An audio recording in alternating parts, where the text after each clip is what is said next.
You felt it, that quiet whisper suggesting your thoughts are actually stitching the world around you, stitch by invisible stitch. It isn't just a trick of the light or a desperate hope for control in the chaos. It is a recognition. Think of your mind as a vast, ancient temple where every single thought lights a candle that casts long, dancing shadows on the walls of your life.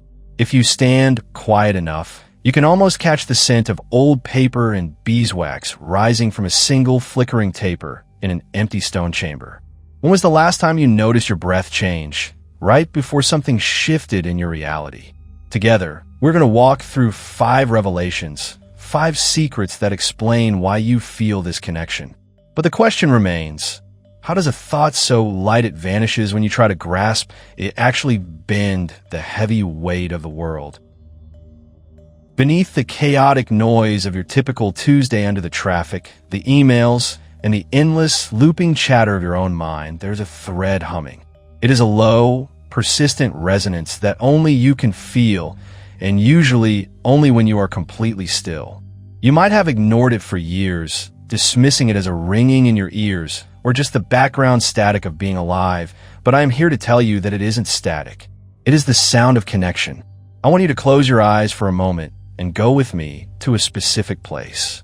Imagine you are standing in the center of a vast, abandoned concert hall where the velvet seats are covered in gray dust and the air is heavy with history.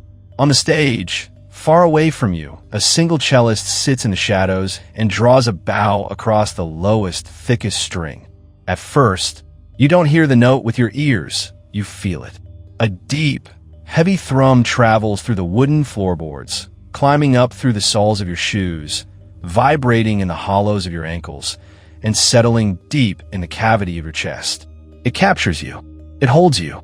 That vibration isn't separate from you. By the time it reaches your heart, your body is singing at the exact same frequency as the wood, the string, and the air. This sensation is the closest we can get to describing the true fabric of the reality you walk through. We are taught to believe we are small, isolated objects moving through empty space. But think of the ocean. When a wave rises up, distinct and tall with white foam, we say there is a wave. But where does the wave end and the ocean begin? You cannot find the boundary because it doesn't exist. The wave is not on the ocean. The wave is the ocean simply behaving differently for a moment. Your awareness is that wave. Have you ever looked at a stranger across a crowded room and known without a single word being spoken exactly what they were feeling? That wasn't a guess. That was the water remembering it is water. This secret is often terrifying when you first let it in, creating a vertigo of the soul. If you are connected to everything, you are not hidden. But if you can stay with that dizziness, you will find trust waiting on the other side. You are never truly lost because you are anchored to the whole. You don't have to shout to be heard by the universe because you are not shouting across a void. You are whispering into your own skin. If this silence spoke to you, you're welcome here again. But if your mind is already touching everything, if the connection is already there, what happens when you stop doing it by accident and start leaning into it on purpose? You have been whispered a lie that deep desire is a form of greed or a lack of gratitude. But I tell you, you don't simply attract what you want, you become the shape of what you hold in the fire of your stillness. This is not about acquisition. It is about alchemy. To change the shape of your reality, you must be willing to enter the forge. Manifestation is often sold to us as a gentle ease, but the ancient archetype is the blacksmith, and his work is not gentle. Imagine standing in a cavernous, subterranean workshop where the only light comes from the roaring belly of a furnace. The air is thick with the scent of sulfur and charcoal, hot enough to singe the hair on your arms. You watch the smith pull a piece of white-hot iron from the coals. It is dangerous, blindingly bright, and alive with potential. He does not ask the iron to change. He commands it. He raises the heavy hammer and strikes clanging. A shower of orange sparks erupts upward like a galaxy of tiny, dying stars, illuminating the soot-stained walls before vanishing into the dark. This is the secret rhythm of creation that your spirit already knows. Most people treat their desires like wishes soft, cool things kept hidden in a pocket. But reality is hard metal. The heat is your intense emotion, your longing. But heat alone is not enough. If you leave the iron in the fire too long without striking, it melts into useless slag. And if you strike cold iron without the heat of passion, you will only shatter the metal and break your arm. You have to strike while the iron glows. You must stop apologizing for the size of your hunger. That ache in your chest isn't a mistake to be silenced. It is the raw material of your destiny waiting for your hand. When you stop begging the universe and start forging it, the shame melts into reverence. You realize that your desire is the fuel, and your will is the hammer, and there is nothing noble about letting the fire go out. It is not arrogance to claim what is yours. It is a sacred responsibility to the life trying to live through you. So, look at the unfinished shapes resting on the anvil of your days. What have you been asking for, while flinching away from the heat required to forge it? But be warned, even the sharpest blade, forged in the hottest fire, will dull and shatter if the hand that wields it secretly believes it is unworthy of the weapon. You think you are free to walk wherever you choose in your own life, but there is a gatekeeper inside you who only speaks in echoes, and they are standing guard before a door you forgot existed. This sentinel does not wield a weapon. They wield a story, an ancient narrative about who you are allowed to be and how much light you are allowed to hold. I want you to imagine walking into the dense, twilight forest of your own psyche, where the trees are thick enough to block out the easy light of the sun. You stumble upon a ruin standing amidst the ferns, a massive stone archway, imposing and covered in velvet moss. You step forward, and you can feel the shock of cold stone under your bare feet, sending a shiver up your spine. The air here smells of damp earth and old rain. Above your head, carved into the heavy granite lintel of the doorway, are weathered markings. These aren't random scratches. They are warnings etched long ago. Do not pass. You are too much, or it is not safe to be seen. These carvings are the beliefs you inherited before you were old enough to question them. The guardian of this gate was born when you were very young, perhaps in a moment when you were scolded for being loud or shamed for wanting more. It locked the gate to protect you from pain, but in doing so, it locked you out of your own expansion. We often mistake this resistance for wisdom, or we call it being realistic, but it is simply a child's fear frozen in time. What poisonous truth did you swallow as a child that still lives in your bones like a splinter, aching every time you try to reach for something higher? It is easy to resent this part of yourself, to view the resistance as an enemy sabotaging your efforts. But the breakthrough comes when you look the guardian in the eye and see that it is tired. It has been standing vigil in the cold rain for decades, defending a version of you that no longer exists. As you realize this, a wave of grief washes over you for the years you lived behind this wall, shaped by false limits. But as the grief recedes, it leaves behind a clean, sharp defiance, rising like dawn light. You're not that child anymore. You can handle the wind. You can put your hand on the cold stone and push. And as the heavy doors groan open, you realize the forest wasn't the end of the journey. Yet beyond that gate lies a garden that only your imagination can water. You have been told that imagination is an escape, a flight of fancy designed to distract you from the hard edges of the real world. But I am here to tell you that you are not daydreaming. You are rehearsing a future your cells are already learning to recognize. We often treat visualization like a movie screen we watch to feel better, but the ancient mystics knew the mind is not a screen.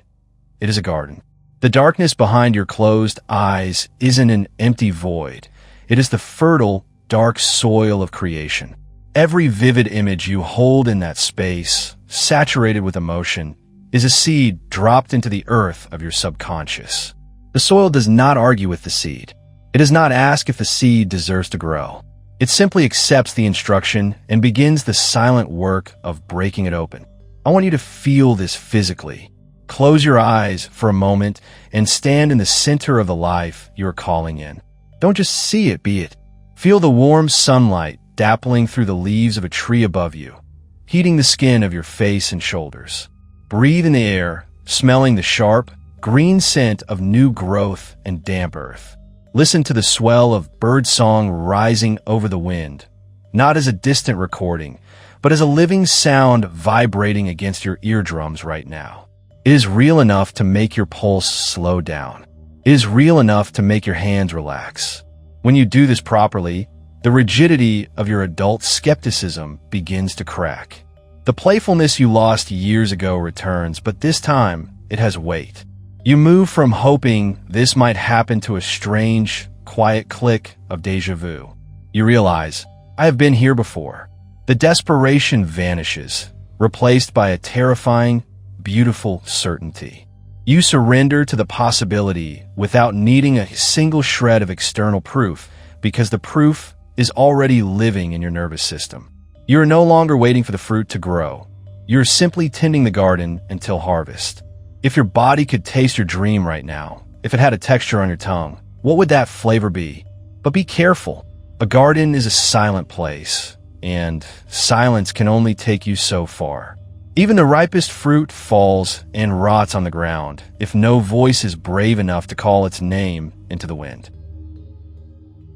We tend to treat language as something cheap, a disposable tool used to order coffee or fill the uncomfortable silence in an elevator. But I am here to tell you that words are not spells because they are poetic.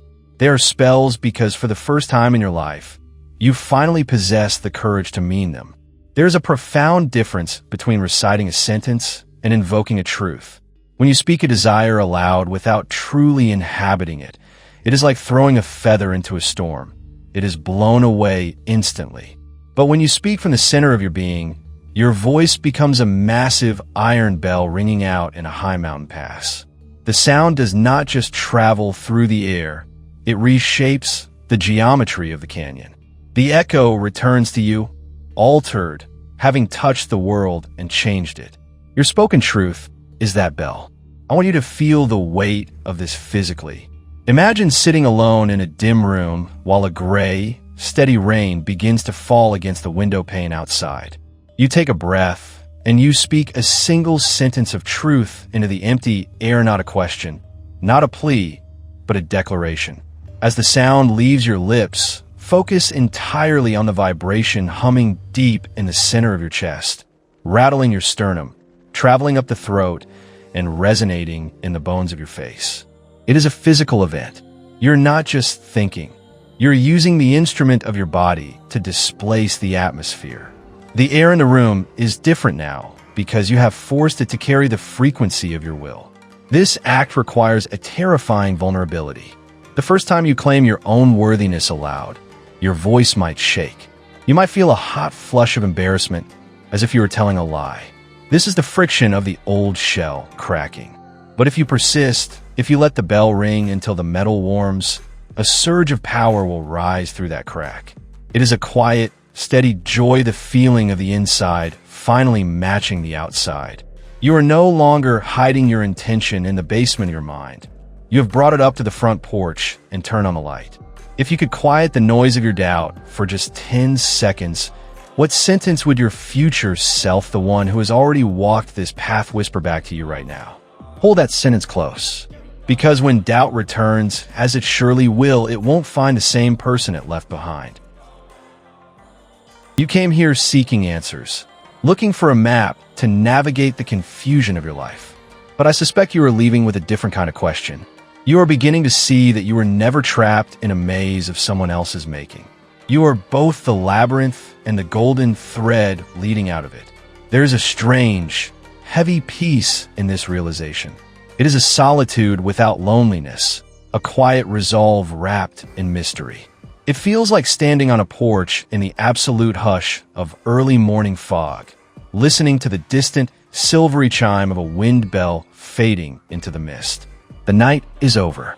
The noise has stopped. And for the first time, the silence isn't empty. It is pregnant with potential. The forge is lit. The gate is open. The garden is waiting. So I ask you, what will you create now that you remember you are made of the same stuff as stars?